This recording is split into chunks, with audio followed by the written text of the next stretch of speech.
Hey guys, what's up? Excoundrel here, and welcome to another 5v5 tutorial video. This time we're going to be going over Baptiste Jungle, talking about the decisions that I made here and how it influenced the game. This was in Vainglory Bronze. I was duo with a guy called Itchy. Now, if you remember Itachi V19 from my videos last year, he's back and playing again, and we're both Vainglory Bronze players at this point in time. I heavily believe that jungle is one of the most influential roles in Vainglory 5v5. I think if you're a good jungler, you are more likely to carry the game than any other role in this game in particular. Now, you may notice that the sound cuts out on the in-game audio sometimes. That is because I accidentally recorded it with me and Itchy talking, so I've just clipped out all the bits of me and Itchy talking because it's fairly infrequent and none of it is that useful. And also, again, I'm going to be doing one of these post-game analysis things so you guys can get to grips with it a little bit better in terms of the decisions that I'm making. So first rotation was power buff, which I took, then gold Treant, then into healing Treant. I then went and had a look around the enemy jungle and put some deep vision down. As you can see, there is a ward or a scout cam right at their double camps. I have now come toe-to-toe with Taka here. I am very happy to take this fight versus Taka at this level because Baptiste is such a strong level 2 jungler. You know, I can literally hit him and get so much regen from my bad mojo. He used his flask, I ended up picking up his weapon power buff, which refreshed mine, and Lyra ended up getting the kill, but that is fine. Now, I'm going to use this opportunity to start to lay some more vision down. This piece of vision is great for Tony, especially against a Catherine. He doesn't want to get caught out by the jungle. So I know that it's likely his entire topside jungle has been taken, because we just saw him come from there, and he had the weapon power buff. So I'm going to just basically use this time now to go back and reset. Now, the first camp to respawn, if you do the rotation that I did, will always be the healing Treant. This is something that I figured out over the last few days just to get used to my the way I move around the map. In this game, though, for some reason I thought my gold toad was going to respawn first, but it's actually the healing Treant. So I should have really pathed down directly to the healing Treant. I eventually ended up doing that anyway because Itchy started it off. And he ends up getting it, but regardless, all I care about is a little bit of leech gold and experience. But because ours has respawned, I'm pretty certain that theirs has respawned as well, which you can see here. So I'm going to make that move round and take a free healing Treant from the enemy jungle, just because I know that timing-wise, they're going to be up at the same time, because most people do that first standard rotation. Kestrel tries to get a steal off. She's a little bit too late, but this is fine for me. I'm now going to path down towards my gold Treant. There's no way that I'm going to be able to contest the Arden and Celeste here because my Vox has gone back to base. So this is just a good time for me to go and clear the rest of my jungle, the weapon power buff, and the gold miner. Sorry, the gold miner. That's free with free. The gold toad, which I'm hoping will be a toad over the next few updates. And then I'm going to work my way towards the crystal Treant and the double buff. Itchy comes around to share the golden experience, which is fine. I'm very happy to let him do that. It's actually more efficient to do it that way. And I noticed, if you look at Celeste and Arden on the map right now, Celeste and Arden are moving up towards that crystal Treant, which means I have to make a quick move over there to help support my team. Actually ends up the Vox gets it and they back off regardless, so I'm just going to start to push them out of our jungle, which is fine. I'm just going to do that with the Celeste, and you can see that the Vox is actually taking my double camps away from me. But I'm happy for that to happen. You don't need to get every single camp in existence as a jungler. You just need to make sure you get enough experience to keep up with the rest of the game. The mistake that I made here was feeling that Vox was close enough to me to actually help me out in that engage. I felt like Vox was closer, and that was my mistake. In the game, I got salty about it, but on reflection, if I look back at this video, that was definitely my mistake. There was also some mistakes that I made with my build path here. What I really could have done was go for a lot of crystal bits. The difference between getting lots of crystal bits and heavy prism is it's more gold efficient to get CP to get lots of crystal bits on board. But by doing the path that I did, that allows me to get the oak heart and the light shield, which is going to be very useful because my biggest counter this game is Celeste. Celeste is one of Baptiste's biggest counters, simply because post-level 8, and now even pre-level 8 because of the changes to her heliogenesis range before level 8 anyway, she is one of, she outranges him. She outranges his bad mojo, he's sort of very slow, he has to get into melee range, so he's actually one of the heroes in the game that really, really counters Baptiste. You can see here that I literally just come for the free assist on this Kestrel, and because we're in a good position, because it's exactly what we did last time on the last rotation, we're going to get a free healing Treant. I'm going to clear some vision out as well.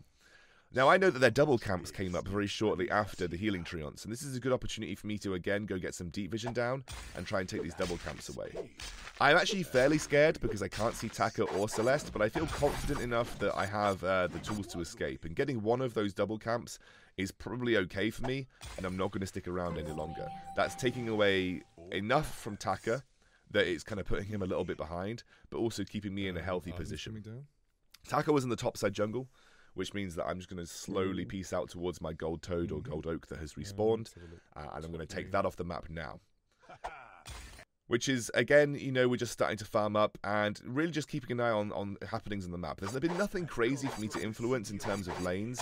I'm just looking to get pressure where I can. And this will be the last weapon treant that I end up taking for myself. It is good to take the first 2 rotations as a jungler, especially because if you can get into melee range, it does apply that slow. So this will be the last one I take. Everything after this will probably be donated to the Gwen. And I'm going to use this option now to look at the minimap, and I'm looking to see where I can potentially influence. Kestrel has disappeared on the bottom side of the map, but Gwen is very pushed very heavily towards her own bot side jungle. I can see Kestrel now around her healing treant because we have a scout cam down there, but there's nothing crazy going on for me to influence. Now, I have seen Celeste disappear up towards that top side of the map, which is where I assume that she's going because there is a 2v2 duel happening. So I'm going to still make my way over there. The only reason I'm going down here with Gusto is because I think Celeste is there, which she is. I walk straight past her, and this is an opportunity for me to get off a massive ultimate, and then this really starts to open up the game for us. This is because I noticed Celeste move out of lane. This was the primary reason that I made this move. We noticed Celeste went out of lane, and that meant I could make a very quick move up towards that top side of the map. Now, we actually split badly there, and they split really well. I wasn't sure who to focus at the end of it. But what we can see here is Arden is already used a lot of his resources to stay alive. So I've got my weapon power buff. I also have enough to get one bad mojo off at the end here. That's an easy tower dive for me, and that actually should result in us getting the mid lane turret from the back of the Vox. The fact that Celeste stuck around here was a big mistake for her, because that was a great taunt by the Tony, and now this is going to result in us getting a mid lane turret off the back of an excellent team fight. So all of that came from a bit of map awareness, and it's something that we've talked about over the last few episodes. Map awareness really comes from the ability to just read enemy positions on the map and translate that into something tangible that you can make use of. I noticed that for some reason Celeste moved out of the mid lane heading towards top. I noticed that we had a 2v2 fight in the top lane. There was really only one place that Celeste was going to be going. And with the river movement speed buff that you get from coming out the mid lane, I knew that I could accelerate very quickly towards there. Now, I'm trying a different build for Baptiste this game. I'm actually, instead of going Shatterglass, I'm going to go Spellfire first. I think Spellfire is a great item, especially as we're going up against people that heal a little bit, obviously, and also with barriers as well. We have the Taka, who I want to potentially stop healing in the Kaku. We have the barrier coming up from the Arden. Obviously, we also have the Celeste, who maybe when she gets Eve of Harvest will get massive healing off her ultimate, or massive healing off the Spellfire, the Heliogenesis and Supernova. So Spellfire here, for me, is designed to try and lock that down, and Spellfire in general is a pretty good item at this point in time. Now you can see here, that was a terrible ultimate, but what I'm trying to do is set up this team fight, because I think this is a team fight that we can win. I saw Vox is rotating back up, and honestly, I've got quite a lot of regen, and I'm pretty tanky right now. I took a lot of the damage. I also managed to get out of the gauntlet, but you can see most of the enemy team is already sort of down in the dumps at this point. They're already almost dead, so I was very happy to start that team fight and take the initial brunt of the damage, as well as the initial engage from Taka. And that allowed us to then, as a team, collapse on them. It was just something that I wanted to force as an individual. And that was the team then responding to me. That's sometimes what you have to do in solo queue. I just wanted to respond to that as an individual and then essentially force the team to react to me. Now you can see the sniper across the map managed to pick up the Lyra, and unfortunately we didn't get quite a clean trade out of that fight, but we have massive advantages on the rest of the map. We see the Gwen in the bot lane, able to get that bot lane tier 1, that's already gone down, so that's 2 turrets for us in our favour. And what I'm doing is every time that my jungle's on rotation, I'm trying to take that in a kind of way that will allow me to naturally gravitate towards somewhere on the map that I want to be. So I went for the gold treant, and then I saw the crystal treant respawn, which I ended up taking because Vox stole theirs. And now that has put me in a position where I have a crystal power buff. I've managed to take 3 camps as a jungler once more, which is pretty difficult to do. And I'm now also having that Aegis on top of that too. Not really sure what the Catherine was doing. I wanted to make sure I lived out the Stormguard banner before I really went ham on her. And you can see I timed my passive to make sure that it came off when the Stormguard banner came off, and then I got a big bad mojo there. And now with Catherine going down, she was the only person that was defending this top lane tier 1. As a unit, we go and take this top lane tier 1 for free. So that was just the Catherine making a mistake. She really wasn't tanky enough to make that happen. And unfortunately, Taka walked right back into the stuns. This should end up being a 2 kills with a turret, which is a massive advantage for us. I actually used my ultimate for no apparent reason here, because I didn't really need to, but I thought it'd be fun. And as you can see, this has allowed us to get more map presence. Now, they had a big map presence on the bottom side of the map. If they were smart, they probably would have gone for Ghostwing here, because there was no one on that side of the map. We obviously have committed to this top lane tier 2 tower with just that Catherine trying to stop us, but I'm going to avoid that Catherine, or attacking that Catherine for as long as possible, and focus the turret specifically, because I don't want to take that turret damage. I didn't really think we'd actually be able to kill the Catherine, but we did. And that's allowed us to get yet another kill and another turret. And they didn't really get anything for it on the other side of the map. Like, what I would have done there, probably, because they had 3 people, including a Kestrel, a Celeste, and an Arden, was have Arden tank Ghostwing, Kestrel and Celeste take it, because there was no one there to contest it. They actually cleaned up a lot of people on the bottom side of the map. But it was okay for us. That was a better decision for us, I guess, because that means that we don't lose an objective down there. So I'm now working towards a Clockwork, which is just a good second item for Baptiste. You usually go a little bit of CP, sort of something to pack a punch in the initial section, and then you go for the Clockwork to make sure that you have the cooldown on your A and your B, because obviously you're a very cooldown reliant hero. So I can see some sort of crazy mess going on in the mid lane, but I think that I can sort of wait long enough to get these jungle camps, because we do a lot of damage. So I'm going to move now with Itchy towards this mid lane. They actually ended up getting a lot of work done regardless without us, but we're going to continue this fight because we know that we can push down towards their jungle. I also see people stacking up in that jungle very nicely for my ultimate, so I move into a position where I can make that ultimate work, just like there. That basically keeps Catherine feared. She's eventually going to go down, as will the Arden, who I think was trying to escape the portal there. I'm not really sure what he was trying to achieve. And that means we get a complete 4-man sweep of the enemy team. I think only the Kestrel's left alive at this point. So what you do with this is you go and take an objective, and we don't really have any objectives left to take in the top side because we don't have a wave. The enemy bot wave is pushing towards our turret, which is I'm going to ping out for someone to go and deal with. And we're going to take Ghostwing, because Ghostwing is the last objective left on the map that we could really feasibly take. We could have gone for the mid lane tier 2, but Ghostwing was just safer, and we get it, and the enemy surrenders. If I was Celeste. So there were 2 major things that I think that we did really well in this game that I think you guys should sort of try and focus on at home. Map awareness, and we used the minimap as our best friend. Like, the minimap as our best friend is the #1 thing. Like, when I saw someone disappear from the map that shouldn't have disappeared from the map, my immediate thought is, what are they doing? Are they going for their Crystal Treant? Are they going for their Weapon Treant? Are they sharing some jungle camp experience? Or are they reacting to something on the map that I would be reacting to if I were in their position?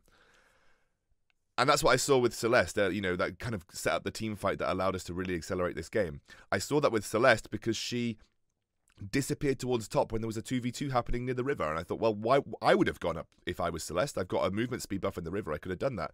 So that's why I reacted and went back up with her, and it was allowed me to get into position to help set up that team fight, got a really good ultimate off, and that allowed us to open up the game with that mid lane tier 1. The other thing that we did really well this game was counter jungling. And it's something that I didn't talk about too much in the game, but you might have noticed. A lot of it was about timing my camps in coordination with their camps. And once I'd taken their camps for the first time, I knew exactly when they were going to respawn again. How many times did I steal the doubles away from Taka? The doubles are a very core camp for a jungler now, because obviously the healing treants are too easily accessible from the lane. So if I steal a double away from Taka consistently, is he going to be able to sort of get the income that he needs to get the items that he needs? Probably not. So that was something else that we did really well this game, and something that you guys as a jungler should focus on. Even as a laner, if you get the opportunity, it's good to do that. Have a look at the builds. Itchy went for a very weird Gwen build. He went for a Poison Shiv, no tension bow Gwen build. I kind of don't mind it. I still think I prefer the tension bow build on Gwen, but this is more supposed to be for elongated fights and maybe a solo lane specific Gwen build, like if you're trying to sustain. It's a very standard Vox build, the alternating current into the Dragon's Eye. I imagine he would have been going towards an Eve of Harvest, or maybe towards a Broken Myth next. And have a look at Binny. He went for a Storm Crown into the Spell Sword build, which is a very cooldown heavy build focused on making sure that your A is off cooldown as much as possible. And I quite like that on Tony. I don't know if I like the Storm Crown specifically. That's maybe more objective focused. This looks like a half tank Tony top lane. But the cooldown reduction is good because the cooldown reduction on his A is needed because really it's the only way that he can close gaps onto targets that are at distance from him. I went for a Spellfire build on the Baptiste first here. It was a test. I don't know if it's better than Shatterglass yet. I haven't put enough work into it, and I was working towards a Clockwork second. I went for the Aegis second over anything else because Mr. Teriyaki on the Celeste was scaling up well, and he is my biggest threat. Standard build on the Lyra, nothing really much to speak of there. Having a look, the Kestrel just didn't get into a good enough position to start going, but I imagine he was going to go Sora Blade into Tyrant's Monocle into Tyrant's Monocle. That is a standard Taka build in the jungle. I don't necessarily like finishing the Storm Crown on Taka. I actually quite like just sticking on either Double Weapon Blade into Aftershock or going the banner into Aftershock, but the actual Storm Crown finish is not one of my favourites. That is an on-hit Catherine build, perfectly fine, but probably needed to invest in defences before going for 2 full offense items. And that's also a very standard build coming out from Roambot on the Arden. The Celeste there, up there, again, something that we've seen a lot of players go Spellfire into Clockwork. Pretty standard, like I said, at the moment, but you could have gone Dragon's Eye into Clockwork. That's what a lot of North American teams do. Or Shatterglass into Clockwork if you were looking to blow up squishies. So, there we have it, all of the builds, and that was the game. Thank you very much for watching if you watched all the way through, and hopefully you learned a little bit about when to counter jungle and how to read the map a bit better. This is kind of what I'm focusing on because it's one of the biggest skills that you can have in 5v5.